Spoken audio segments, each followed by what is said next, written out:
అసలు ఇప్పుడు పవన్ కళ్యాణ్ మీద తెలంగాణ వాదులు ఎందుకు మండిపడుతున్నారన్న ముచ్చట మనం చూసుకుంటే అదే జన్వాడలో ఉన్న కోడి చెరువు కబ్జనట. పవన్ కళ్యాణ్కు ఆక్రమించుకునే ఉద్దేశమే లేకుంటే గడ చెరువు మధ్యలో కంచెందుకు వేసిండ్రని తెలంగాణ వాదులు నిలదీస్తుర్రు. ఓకే, దానికి సమాధానం చెప్పు మరి.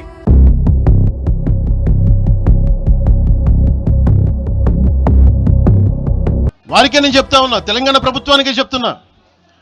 పవన్ కళ్యాణ్ గనుక ఆ చెరువుని మీరు ఒక చెరువును ఆక్యుపై చేసుకున్నాడంటే సంతోషంగా చెప్తున్నా, ఈ రోజున తెలంగాణ ప్రభుత్వాన్ని రాసి ఇచ్చేస్తున్నారు. అలాగే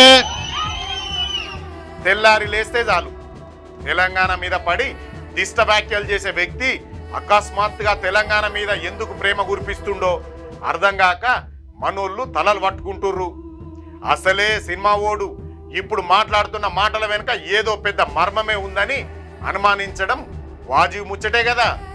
గండిపేట మండలంలో జన్వాడ గ్రామంలో ఉన్న కోడి చెరువు అది FTL బఫర్ జోన్ ఆక్రమించి సిగ్గు లేకుండా ఫెన్సింగ్ వేసుకున్నాడని గట్టిగానే విమర్శలు వస్తున్నాయి కదా.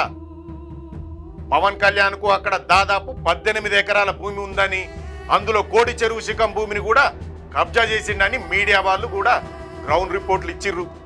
చెరువు పక్కన కట్టమైసమ్మ గుడి పోయే దారిని కూడా మూసేసిండ్రని గ్రామస్తులు కూడా మొత్తుకుంటారు కదా. అవునా కాదా? దీనిపైన నీ సమాధానం ఏంది? ఇది ఇట్లుంటే జనసేన వర్గాలు మాత్రం ఆయన భూమిని చట్టబద్ధంగా కొనుగోలు చేసిండని దిగమక వాదిస్తుర్రు. ఈ పంచాయతీ మీద హైడ్రా కమిషనర్ అదే రంగనాథ్ సార్ కూడా స్పందించిండు.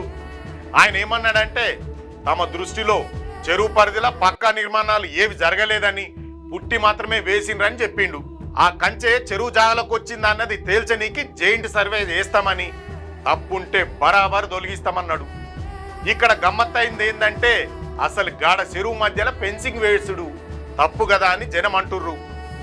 ఆంధ్రాలో అధికారంలో ఉన్న పవన్ ఈడ తెలంగాణ చెరువుల్ని ఆక్రమిస్తా అంటే తెలంగాణ ప్రభుత్వం కూడా సడి సప్పుడు చేస్తలేదని, అసలు ఎందుకు గింత మౌనమన్న ప్రశ్నలు టీవీలల్లా దద్దరిల్లుతున్నవా లేదా? మరి సమాధానం ఎవరు చెప్పాలి దీనికి? ఈ వ్యవహారంలా ప్రభుత్వం ఏమాత్రం అటు ఇటు చేసినా జనం వచ్చే ఎలక్షన్లల్లా గట్టిగా బుద్ధి ఎప్పుడు ఖాయమంటుర్రు. పవన్ తెలంగాణ పట్ల విద్వేషకారుడే కాదు, కబ్జాదారుడన్న విమర్శలు పెరిగితే ప్రభుత్వానికే నష్టమని విశ్లేషకులు కరాఖండిగా చెప్తుర్రు.